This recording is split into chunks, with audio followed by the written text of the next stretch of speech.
বাইজিদ বুস্তামি আইয়া কইলো আমি চা দোকানে টেলিভিশন দেখা বন্ধ করব না, তত আপনার বদলাবে কে? আপনি তো সিদ্ধান্ত নিছেন গুনার উপরে মজবুত, আল্লাহ তো বলছে ইমানের উপরে মজবুত হইতে, নবী তো বলছে আমলের উপরে মজবুত হইতে, আর আমরা নাফরমানির উপরে মজবুত। নাফরমানির উপর 30 বছর সুদ খায়, কি চাচা ছাড়তেন না? না ছাড়তাম না। আপনার ভাল লাগে নি? না আমার ভাল লাগে না। আহা মুসলমান, গুনার উপরে অটল, গুনাহের উপরে অটল। তোমরা ছেলেরা যারা বাবা 365 দিনে কোনোদিন নামাজ পড়ো না, তো তুমি সিদ্ধান্ত নিয়ে নিছো তুমি আল্লাহর নাফরমানির উপরে অটল। মনে রাখো বাপ, একদিন ফেরেশতা একটা লাথি দিয়া জাহান্নামে ফেলে দিবে। একটা লাথি, একটা লাথির লগে জাহান্নামে ফেলে। মনে রাখো, তামাশা দুনিয়া না বাবা। কি ভাবছো তুমি? পড়ালেখা তো আমরাও করছি, জেনারেল লাইনেও পড়ছি, মাদ্রাসার লাইনেও পড়ছি। যথেষ্ট পরিমাণ পড়ালেখা করেই এটা বুঝছি যে কবর আসলেই সত্য, জাহান্নাম সত্য, জান্নাত সত্য। সত্য পৃথিবী সৃষ্টি থেকে নিয়ে আজ পর্যন্ত এত নবী, এত রাসূল, এত আউলিয়া, এত বুজুর্গ, এত আলেম, এত কিতাব, এত কিছু মিথ্যা হইতে পারে না।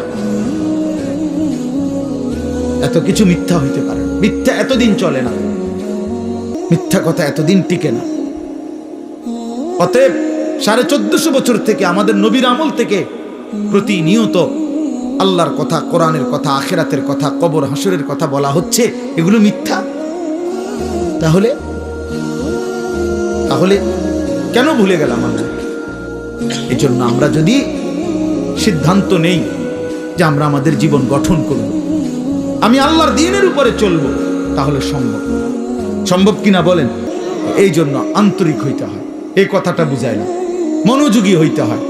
আন্তরিকতা না দেখাইলে, মনোযোগ না দিলে, আপনি বিষয়টা দিলে উপলব্ধি করতে হবে যে আসলে আমার আল্লাহকে মানা দরকার, আমার রাসূল সাল্লাল্লাহু আলাইহি সাল্লামকে আমার মানা দরকার। আমার কবর আছে, আমার কবর হবেই হবে। আমার লগে সবাই না মরুক, আমি মরে যাব। আমার লগে সবাই একই সাথে মরে যেতে হবে, এটা কোনো জরুরি? জরুরি কথা বলেন না কেন? এটা জরুরি বিষয়। আমরা সবাই একই দিনে মরতে হইব, তাহলে আমি তো মরে যাব, আমি তো মরেই যাব। হাসলেও মরে যাব, কাঁদলেও মরে যাব, সুখে থাকলেও মৃত্যু, দুঃখে থাকলেও মৃত্যু, অট্টালিকায় থাকলেও মৃত্যু, কুড়ে ঘরে থাকলেও কি মৃত্যু। মৃত্যু আমার হবেই হবে, আমাকে একা চলে যেতেই হবে, সবাইকে রেখে আমাকে একাই ফিরতে হবে আমার আপন ঘরে, আমার কবরে, আমার হাসরে। অতএব আমাকে যেহেতু ফিরতেই হবে, আমাকে যেহেতু বন্ধু যেতেই হবে, যেখানে আমাকে নিশ্চিত যেতে হবে, এর জন্য প্রস্তুতি নেওয়াই ভালো। এটাই বুদ্ধিমানের উচিত। আজ যদি এমন হইতো কোনো না কোনো কৌশলে আমি মৃত্যু থেকে বাঁচতে পারলাম, বা কেউ কেউ বাঁচছে, তাইলে তো ঠিক ছিল, আমি সেই লাইনে চেষ্টা করতাম। কিন্তু সেটা কোথায়? এই পৃথিবী কাউকে থাকতে দিছে কিনা বলেন না কেন? তো পৃথিবীর মনে করেন 1000 বছর বয়স্ক কোনো লোক পৃথিবীতে আছে যে আজ 1000 বছর যাবত তুমি মরে না? পৃথিবীতে 500 বছর যাবত কোনো লোক বেঁচে আছে এমন এখন আছে কেউ? তো তাইলে এই পৃথিবীর পুরাতন মানুষগুলোকে যেহেতু নিয়ে গেল, আমাকেও নিয়ে যাবে। এই জন্য কিশোর নওজোয়ান, এত অল্প বয়সে যদি চরিত্রহীন হয়ে যাও বাবা, বাকিটা হায়াত কি করবো বলো ভাইয়া? 16 বছর বয়সে যদি এত নারী, এত ছবি, এত উলঙ্গ দৃশ্য, এত অস্থিরতা, এত অসভ্যতা, এত নোংরা কথাবার্তা, এত নোংরা জীবন, এত অল্প বয়সে যদি এতটা নষ্ট হয়ে যাও, পচে যাও, আহা বাপ, শেষ পর্যন্ত তোমার বয়স যখন হবে 60-50, সেই পর্যন্ত তোমার হালাত কি হবে? কি হালাত হবে? বয়স্ক অনেক লোক আছে যাদের অনেকের অভ্যাস এরকম যে জুমার নামাজের দিন বয়ান হয়, উনি বসে বসে জুরায়। এই চাচারা কখনোই বদলায় না, যেমন আছে এমনই পড়ে থাকে। বিড়ি খায় তো বিড়িয়ে খায়, চা দোকানে আড্ডা দেয় তো আড্ডাই দেয়, টেলিভিশন দেখে, নাচ গান দেখে, তো এই বদ অভ্যাস 60 বছরও আর ছোটে না। কথায় কথায় গালিগালাজ করে, তো এই বদ অভ্যাস আর ছোটে না। কেন? আল্লাহর কথার প্রতি আন্তরিক নাই তো 30 বছর জুমার বয়ান শুনবার পরে একটা মানুষ তো পরিবর্তন হওয়ার কথা। 40 বছর, একটা বছরে 52 সপ্তাহ। খেয়াল করে দেখেন যে 52 সপ্তাহ এক বছরে মোট, প্রতি মাসে 4টা সপ্তাহ, তাহলে 4 12 48, আর 4টা মাস প্রতি বছর, আর অতিরিক্ত একটা জুমা আছে, 5টা জুমা, তাহলে 48 আর 4 কত? 52 জুমা। তাহলে 52 জুমা আপনার মহল্লায় আল্লাহর কথা হয়, কোরআনের কথা হয়, আপনার কি কোনো পরিবর্তন হওয়ার কথা না? 30 বছরে এবারে 52 দিয়ে পূরণ দেন, কতগুলো বয়ান হলো। তো এরপরেও যদি একটা মানুষের স্বাভাবিক কিছু বদভ্যাস না ছোটে, তা আপনি কি শুনলেন, কি বুঝলেন, কি বুঝলেন? 30 বছরও আপনি এটা বুঝছেন না যে বিড়ি সিগারেট খাওয়া একজন মুসলমানের জন্য উচিত না। এটা আপনি তোলে আর বুঝবেন কখন? আপনি বুঝি 50 বছরও বুঝলেন না যে গালিগালাজ করা মুখ দিয়া এটা গুনাহ, এটা আপনি বুঝছেন না। এটা আপনি কি বুঝলেন চাচা? বলেন, ইনসাফ কি বলে? 50 বছরও আপনি বুঝলেন না যে চা দোকানে এই যে নাচ গান নর্তকীর ছবি নাটক সিনেমা চলে টেলিভিশনে, এটা দেখা যে গুনাহ হারাম, এটা আপনি বুঝলেন না। তো আপনি কি ওয়াজ শুনলেন? এই জন্য বললাম আর কি, আসলে মূল কারণ হলো গাফেল। হয় বইয়া বইয়া পান খায়, জুরায়, জিমায়, এই সদবদ, অথবা আমলের আগেই ফেলে দেয়। বলে তো কথা তো হুননি, হুজুররা তো কয় ভালার লাগে, কয় কথা তো ঠিকই কয়, মানলে তো ভালো আসিল, পারিদ না, বা এটা কইয়ে উড়াই দিল আর কি, মানে এটারে ফেলে দিল আর কি। এটা কথা হলো মিয়া, আপনি পারবেন না, অথচ আল্লাহ আপনারে করতে বলছে, তো এটা তো জুলুম। আর আল্লাহ তো এমন জুলুম করতে পারে না। কোনো বান্দা পারবে না, অথচ তাকে আল্লাহ তাআলা সেই হুকুম পালন করতে বলছেন, এটা কি জুলুম না? কথা বলেন না কেন? এটা জুলুম কি না বলেন? আমি বাঁকাই হইতারি না, আমনে আমার এখন রুকু দিতাম, তো এটা জুলুম না? আমি নিচের দিকেই যাইতারি না, আমনে আমারে বলেন সেজদা দিতে, তা আমার উপরে এটা জুলুম হবে না? তো আল্লাহ তাআলা আমাদেরকে রুকু দেওয়ার, সেজদা দেওয়ার তৌফিক যোগ্যতা দিছে কিনা? তো জুলুম করলো বলেন? আমারে বলছে রাস্তার নারী দেখলে চোখ নিচের দিকে নামাই নিতে, এখন আমার চোখ নিচের দিকে নামে না, ঘাড় বাঁকা হয় না, তখনই না আমি বলতাম যে আমার উপরে জুলুম করছে। এখন আমাদের ঘাড় নিচের দিকে নামানো যায় কিনা? তো তাইলে অসম্ভবের কি?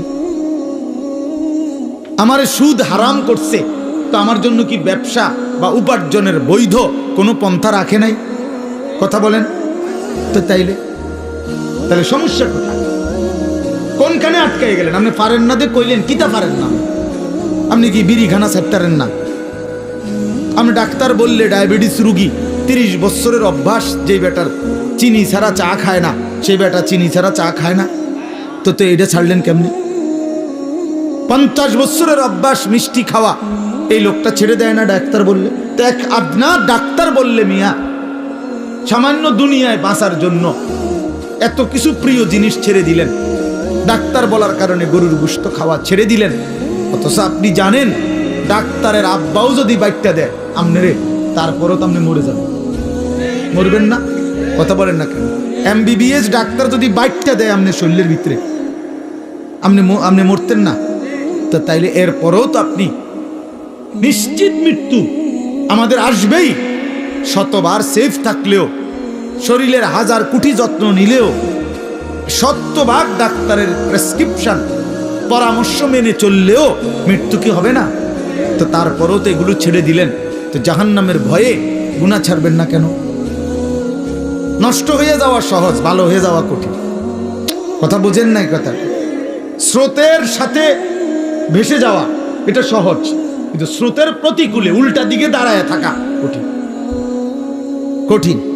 এই সমাজের প্রত্যেক ঘরে টেলিভিশন চলতেছে, আপনিও টেলিভিশন চালান, এটা তো সহজ, কিন্তু না চালানো এটা তো কঠিন।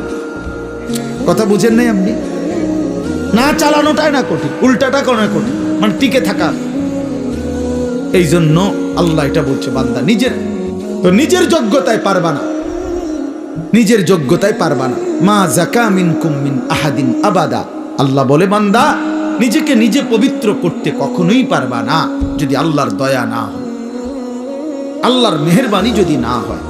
ওয়ালাকিন্নাল্লাহা ইউযাক্কি মান ইয়াশা, আল্লাহ বলেন বরং আল্লাহই যাকে ইচ্ছে করেন তাকে পবিত্র করে থাকেন।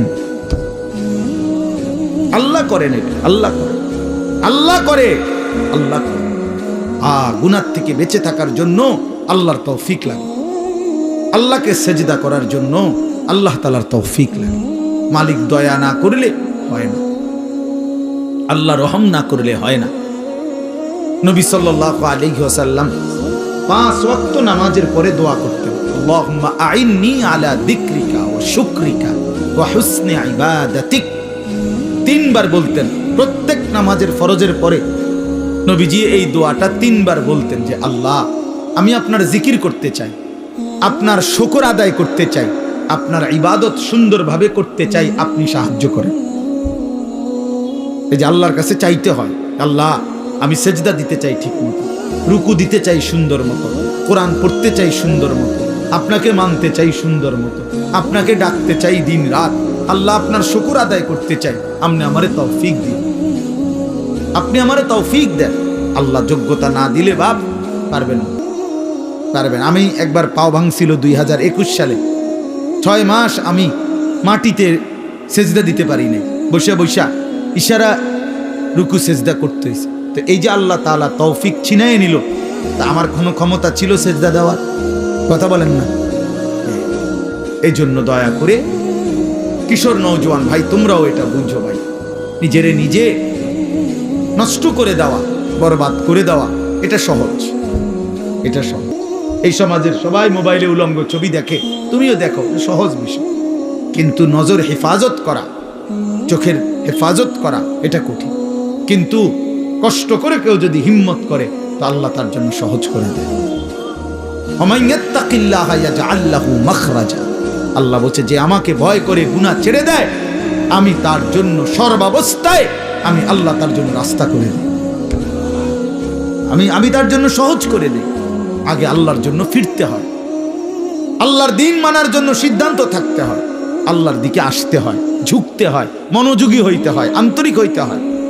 আপনি যদি বলেন যে কোরআন আমার জন্য, ইসলাম আমার জন্য, আমি আমার রাসূলকে নারাজ করব না, আমি আমার আল্লাহকে নারাজ করব না, আমি দ্বীন মানবই মানব, খোদার কসম, এমন একটা মজবুত সিদ্ধান্ত নিয়ে বান্দা 1 বিগত যদি আগায় তো আল্লাহ তাআলা রহমত নিয়ে বান্দার দিকে 1 হাত আগায় আসবে।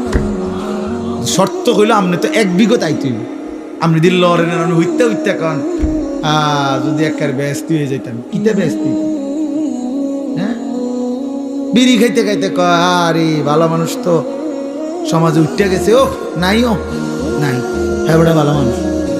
আপনি বিড়ি খাই না বেড হইতে ভালো মানুষ, আপনার গায়ে তো গন্ধ, দুর্গন্ধ মিয়া, বিড়ির গন্ধের চাইতে নিকৃষ্ট কোনো গন্ধ হইতে পারেনি মিয়া।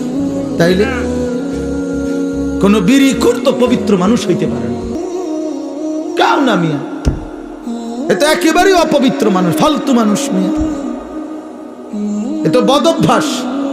কোরআন কারীমে আল্লাহ বলছেন জাহান্নামীদের খাবার, জাহান্নামে যেটা দেওয়া হবে, লা ইউসমিনু ওয়ালা ইউগনি মিন জু', জাহান্নামী খাবারের মধ্যে কোনো পুষ্টি নাই, এটা তার শরীরের মধ্যে কোনো স্বাস্থ্য বাড়াবে না, আবার ক্ষুধাও মিটাবে না। কোরআনের আয়াত। ঠিক বিড়ি সিগারেট এরকম যে এটার দ্বারা কোনো স্বাস্থ্যও বাড়ে না, ক্ষুধাও নিবারণ হয় না, এই জন্য বিড়ি সিগারেট জাহান্নামীদের খাবার, জাহান্নামীদের খাবার, জাহান্নামীদের খাবার, জাহান্নামী খাবার। আগুন কোন মুমিনের পছন্দ হইতে পারে, মুসলমানের পছন্দ আগুন, নাকে মুখে দিয়া আগুন বাহির করা, এটা কোনো ইমানদারের প্রিয় পছন্দ হতেই পারে না, কোনো যুক্তি নাই, একেবারে ফালতু ছাড়া, বদভ্যাস ছাড়া। আখিরাত যার মনে নাই, পরকাল যার মনে নাই, কবর বলতে কিছুই জানে না, এই ব্যক্তির দ্বারা সম্ভব বছরের পর বছর বিড়ি খেয়ে যাও, ভুলে গেছে আখিরাত, মনে নাই আখিরাত, ও কিছুই মনে করে না আখিরাতে, মনে করছে জিন্দিগি মানে এই বন, বিড়ি, চা, বিস্কুট, পান, সুবারি আর এই বেনবেনানি আলাপ সালাপ, খালাস, এটাই জীবন না, এটা জীবন না বাবা, এটা জিন্দিগি না। এই জন্য দয়া করে ভাবতে শিখেন, আল্লাহর দিকে ফিরতে হবে, হিম্মত করতে হবে, হিম্মত করতে হবে। আল হিম্মাতু হিয়াল ইসমুল আযম, আরবিতে বলে হিম্মত, সাহসিকতা, মজবুত একটা সিদ্ধান্ত। এটা ইসমে আজম। ইসমে আজম কি? কতগুলো দোয়া আছে হাদিসে, নবীজি সাল্লাল্লাহু আলাইহি সাল্লাম বলেন এগুলো যদি কেউ পড়ে, যা চায় আল্লাহর কাছে আল্লাহ তাই দিয়ে দেয়।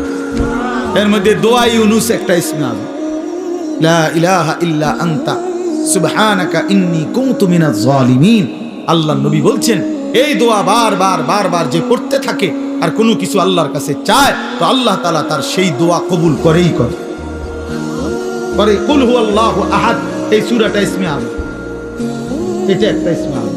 কেউ যদি বারবার কুল হুয়াল্লাহু আহাদ এই সূরা বারবার পড়তে আল্লাহর কাছে দোয়া করতে থাকে, তো আল্লাহ তাআলা তার সেই দোয়া পূরণ করেই দেয়। ইসমে আজম বলে এটা।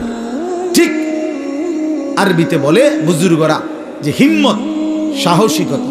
আমি মানবই আল্লাহকে, গোটা মহল্লাবাসী বিড়ি খাক আমি খাবো না, গোটা মহল্লাবাসী মিথ্যা বলুক আমি বলবো না, গোটা মহল্লাবাসী হারামের উপরে পড়ে থাকুক আমি যাব না। আমার দাদা, আমার বাবা, আমার আমল, কই আমরা যে 3 পুরুষ আমাদের সংসারে, আমার দাদার সংসার আমি দেখছি, আমার বাপের সংসার আমি দেখলাম, আমার সংসারে আমি এখন আছি। আমরা যে এই 3 পুরুষে কেউ টেলিভিশন চালাইলাম না, তো আমগো সংসার চলছে না?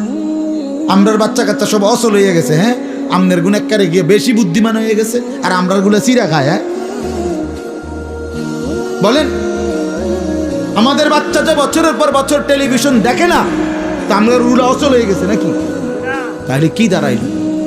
কেউ হিম্মত নিলে সম্ভব যে না, আমার সন্তান টেলিভিশন দেখবে, আমার সন্তান আল্লাহর নাফরমানি করবে না, খালাস গোটা পৃথিবী উল্টে যাক, আমি আল্লাহর উপরে, দ্বীনের উপরে থাকবো।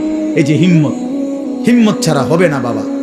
আরো আজ হইতে পারে এই আমনের একজনের পর একজন বক্তা উঠবে, নামবে, আমনের কেউ চিৎকার দিব, কেউ সুর দিয়া, কেউ কাইন্ডা ডুইল্লা বহুভাবে কইল, আমনের ভিতরে কলজার ভিতরে লোক যত কথা এক হুজুর পাত্তর গলতে, আরে আমি গলতাম না, তো আমনের কে বদলাবে? কথা বোঝেন নাই আমার? আমনের বদলাবে কে? আমনের সিদ্ধান্ত যে হুজুর, আহারে হুজুর, আমনের মতো দেড় বুইরা হুজুর বেড়া আব্দুল কাদের জিলানির আব্বা কইলো আমি বিড়িখানা ছাড়তাম না, তো আমনের ছুটাইবে কে? বাইজিদ বুস্তামি আইয়া কইলো আমি চা দোকানে টেলিভিশন দেখা বন্ধ করব না, তো আমনের বদলাইবে কে?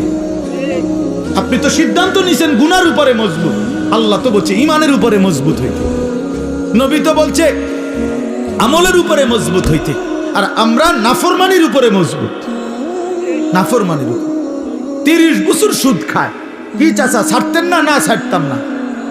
আপনার ভাল লাগে নিসানো? না আমার ভাল লাগে না। আহা মুসলমান, গুনার উপরে অটল, গুনাহের উপরে অটল। তোমরা ছেলেরা যারা বাবা 365 দিনে কোনোদিন নামাজ পড়ো না, তো তুমি সিদ্ধান্ত নিয়ে নিছো তুমি আল্লাহর নাফরমানির উপরে অটল। মনে রাখো বাপ, একদিন ফেরেশতা একটা লাথি দিয়া জাহান্নামে ফেলে দিবে, একটা লাথি দিয়ে, একটা লাথির লগে জাহান্নামে ফেলবে। মনে রাখো, তামাশা দুনিয়া না বাবা। কি ভাবছো তো? পড়ালেখা তো আমরাও করছি, জেনারেল লাইনেও পড়ছি, মাদ্রাসার লাইনেও পড়ছি, যথেষ্ট পরিমাণ পড়ালেখা করেই এটা বুঝছি যে কবর আসলেই সত্য, জাহান্নাম সত্য, জান্নাত সত্য। সত্য পৃথিবীর সৃষ্টি থেকে নিয়ে আজ পর্যন্ত এত নবী, এত রাসূল, এত আউলিয়া, এত বুজুর্গ, এত আলেম, এত কিতাব, এত কিছু মিথ্যা হইতে পারে না, এত কিছু মিথ্যা হইতে পারে না। মিথ্যা এতদিন চলে না, মিথ্যা কথা এতদিন টিকে না। অতএব 1450 বছর থেকে আমাদের নবীর আমল থেকে প্রতিনিয়ত আল্লাহর কথা, কোরআনের কথা, আখিরাতের কথা, কবর হাসরের কথা বলা হচ্ছে, এগুলো মিথ্যা। তাহলে কেন ভুলে গেলাম আল্লাহকে? এই জন্য আমরা যদি সিদ্ধান্ত নেই যে আমরা আমাদের জীবন গঠন করব, আমি আল্লাহর দ্বীনের উপরে চলব, তাহলে সম্ভব কিনা বলেন? এই জন্য আন্তরিক হইতে হয়, এই কথাটা বুঝায় না, মনোযোগী হইতে হয়। আন্তরিকতা না দেখাইলে, মনোযোগ না দিলে, আপনি বিষয়টা দিলে উপলব্ধি করতে হবে যে আসলে আমার আল্লাহকে মানা দরকার। আল্লাহ আমাদেরকে বুঝ দান করেন, আল্লাহ আমাদেরকে বিবেক দান করেন। আমরা মনে করায় দিলাম, আমরা প্রতিদিন মনে করায় দিই প্রতিদিন প্রতিদিন এই এক জিন্দিগি, ঘোরাফেরা জিন্দিগি, ঘোরাফেরা জিন্দিগি। কभी आरश पर कभी फरश पर, कभी उनके दर कभी दर बदर, गमे आशिकी तेरा शुक्रिया मैं कहां कहां से गुजर गया। প্রত্যেকে কই ছুটে গেলাম, ঘুরতেই থাকলাম, আল্লাহর কথা ফেরি করলাম। নজরুল হে তার কত দাবি, এতটার ভিতরে আইতে হইব, এতক্ষণ ওয়াজ করতে হইব, এমনি কইতে হইব, আইয়া বইতে হইব, ভাত খাইতে হইব। ওই দেন না এখানে এখনো মাই ধরতে দেয় না, দাবি দেওয়া শেষ। এই যে এখন দেখলেন না ঘোষণার ফল, হে তো মহব্বতে বলে, কিন্তু আমি কিভাবে কি করতে পারি, আমি কি করতে পারি, কিছুই করার। এই মসজিদ, এই ওরা, এই মহল্লা আমার অনেক দীর্ঘদিনের আসা যায়। এত বেশি টাইম তো খুব কম জায়গায় আমি আসছি।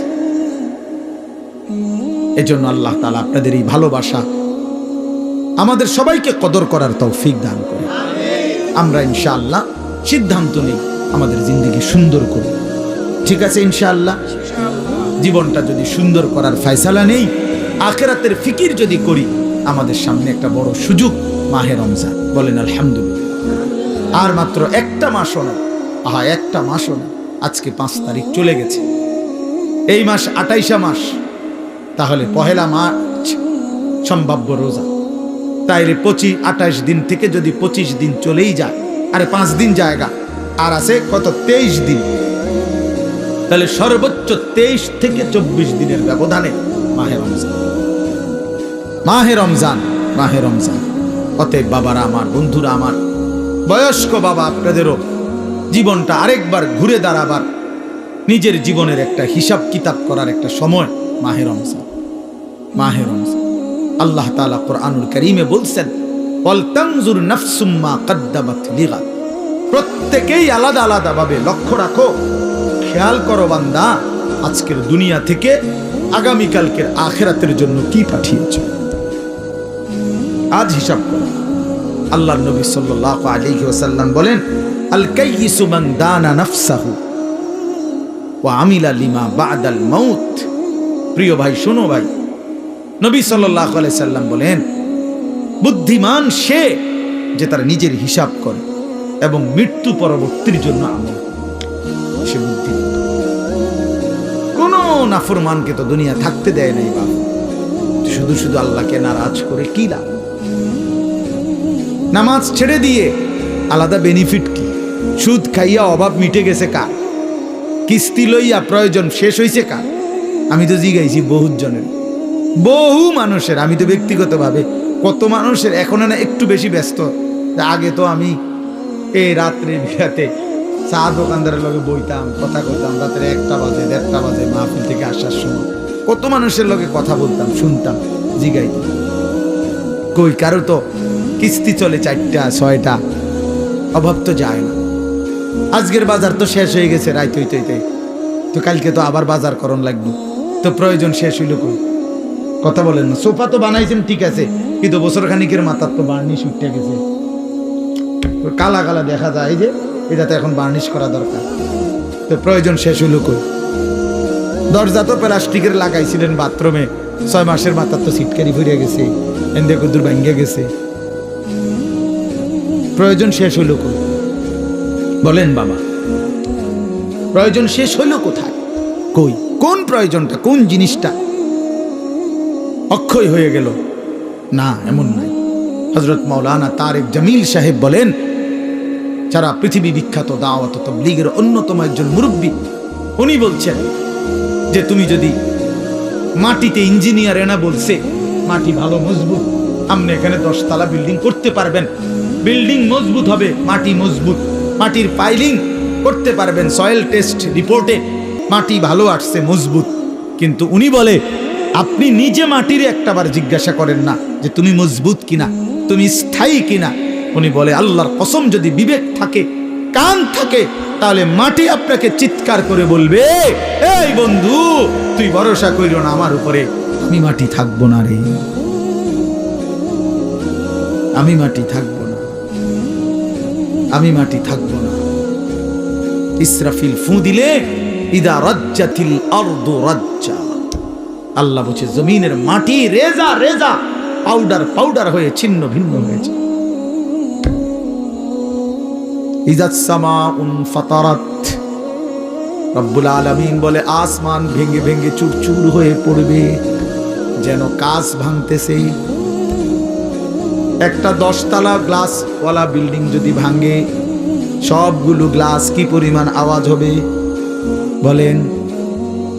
কিন্তু এত বড় আসমান যদি ভেঙে পড়ে, চুরচুর করে ভাঙতে থাকে, তাইলে কি পরিমাণ আওয়াজ হবে?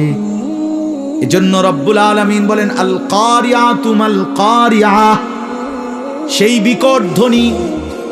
আল্লাহ বলেন বন্ধু আপনি জানেন কি বিকট সেই ধ্বনিটা কি? সেটা কিয়ামতের ধ্বনি। এই পৃথিবীর সবচেয়ে ভয়ঙ্কর ভয়ানক আওয়াজ হবে সেদিন ইসরাফিল ফু দিবে যেদিন। সেদিন আসমান ভাঙবে, সেদিন পাহাড়গুলো উড়বে, খাল বিল নদী নালার সব পানিগুলো টকবক করে উতরাইতে উতরাইতে শুকিয়ে যাবে। ইযাস সামাউন ফাতারাত ওয়া ইদাল কাওয়াকিবু তাসারাত, কোটি কোটি তারকারাজি জমিনের মধ্যে খসে খসে পড়বে।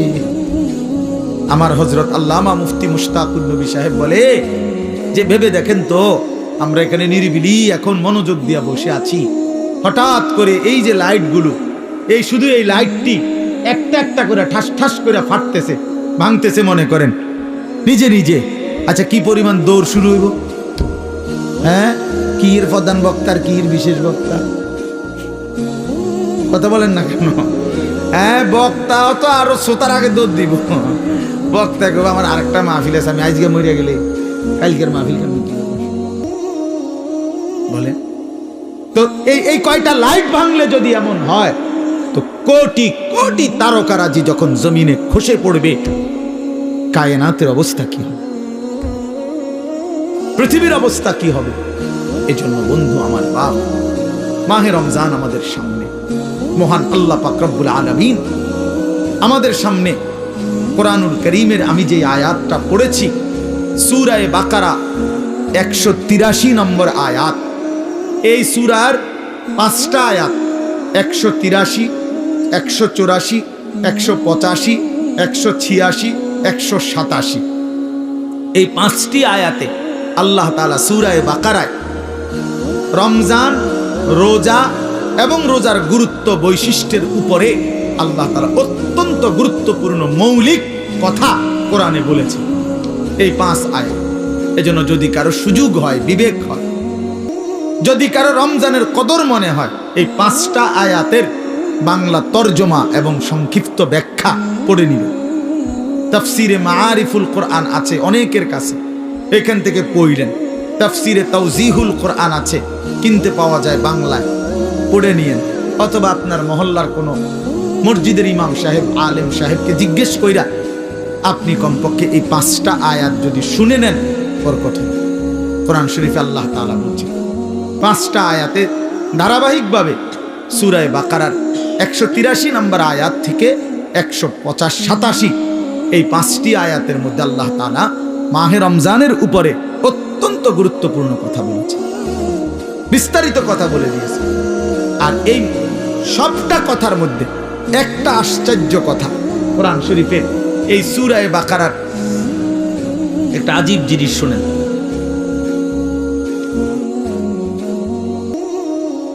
দেখাইতেছি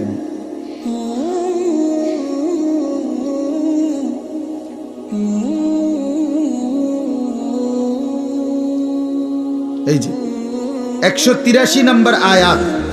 আল্লাহ তাআলা বলছেন এই মাহে রমজান যে আমাদেরকে দিলেন রোজা, কেন? প্রথম যে 5টা আয়াতের প্রথম আয়াত হলো 183। এখানে আল্লাহ বলছেন লাআল্লাকুম তাত্তাকুন, কেন রোজা দিলাম, কেন রমজান দিলাম? উদ্দেশ্য আমি আল্লাহর একটাই, যেন তোমরা সকলেই মুত্তাকি হতে পারো। কি হতে পারো? মুত্তাকি মানে কি? মুত্তাকি মানে 2 জিনিস, যে সমস্ত গুনাহ ত্যাগ করে আল্লাহ পাকের সব হুকুম পালন করে, তারই বলে মুত্তাকি, যে আল্লাহকে প্রতিনিয়ত ভয় করে। তো আল্লাহ তাআলা বলেন এই মুত্তাকি আমি এক রমজানের মধ্যেই 30 দিনেই তোমাকে বানিয়ে দেব।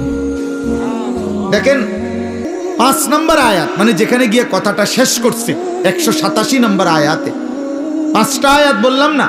তো প্রথম আয়াতেও কথা বলছে লাআল্লাকুম তাত্তাকুন, আবার 5 নম্বর আয়াত 187 নম্বর আয়াতের লাস্টেও আল্লাহ তাআলা আবার বলছে কাযালিকা ইউবায়্যিনুল্লাহু আয়াতিহি লিন-নাস। আল্লাহ বলেন শোনো, আমি আল্লাহ আমার বান্দাদের জন্য মাহে রমজান সম্পর্কিত বিষয়গুলো স্পষ্টভাবে বলে দিলাম। কেন? লাআল্লাহুম ইয়াত্তাকুন, ওই একই কথা, যেন তারা মুত্তাকি হইতে পারে। এক কথা আবার কইছে, একবার প্রথমও বলছে তোমাদেরকে রোজা দিয়ে রমজান দিয়ে আমার উদ্দেশ্য তোমরা যেন মুত্তাকি হতে পারো। আবার বলছে যে 5টা আয়াতে রমজানের বিস্তারিত যাবতীয় কথা আমি আল্লাহ বলে দিলাম। যদি বলি এত বিস্তারিত বললেন কেন? আল্লাহ বলে ওই আগের উদ্দেশ্য লাআল্লাহুম ইয়াত্তাকুন, যেন আমার বান্দারা মুত্তাকি হইতে পারে। এখন আসেন, একজন মুমিনের জীবনে সবচেয়ে বড় ডিউটি হলো তাকওয়া। আমরা ঈমানদার, আমরা মুমিন, আমরা মুসলমান। এই মুসলমান তো আমাদের একটা পরিচয়, আর জান্নাত আমাদের জন্য। জান্নাত আল্লাহ বানাইছেন মুমিনের জন্য, জান্নাত আল্লাহ বানাইছেন মুসলমানের জন্য, জান্নাত আল্লাহ তাআলা বানাইছেন ঈমানদারের জন্য। কোন কাফের বেঈমান মুশরিক, কোন নাস্তিক মুরতাদ, আল্লাহর অবাধ্য পাপী নাফরমান পৃথিবীর সবগুলো ভালো কাজও যদি করে, ঈমান না থাকলে খোদার কসম আখিরাতে এক ঢোক পানিও মিলবে না, এক লোকমা খাবারও মিলবে না, সুখের এক বিন্দু চিহ্নও পাবে না, কোনোদিন মুখে একবারের জন্য হাসিও ফুটবে না। ঈমানবিহীন কোনো কিছুর মূল্য নেই আখিরাতে। দুনিয়া মিলতে পারে, দুনিয়া মিলা কোনো আশ্চর্য কিছু না। আমরা অনেক সময় বলি যে কাফের বেঈমানরা দুনিয়া খুব খাইতেছে, চোর ডাকাত, সিটার বাটপার, সুদখোর, ঘুষখোর, জালেম দুনিয়া খুব ভোগ করতেছে। খোদা একা তারে দুনিয়া এত দিছে, অনেকের আফসুস, তো তোমারও দিত নাকি?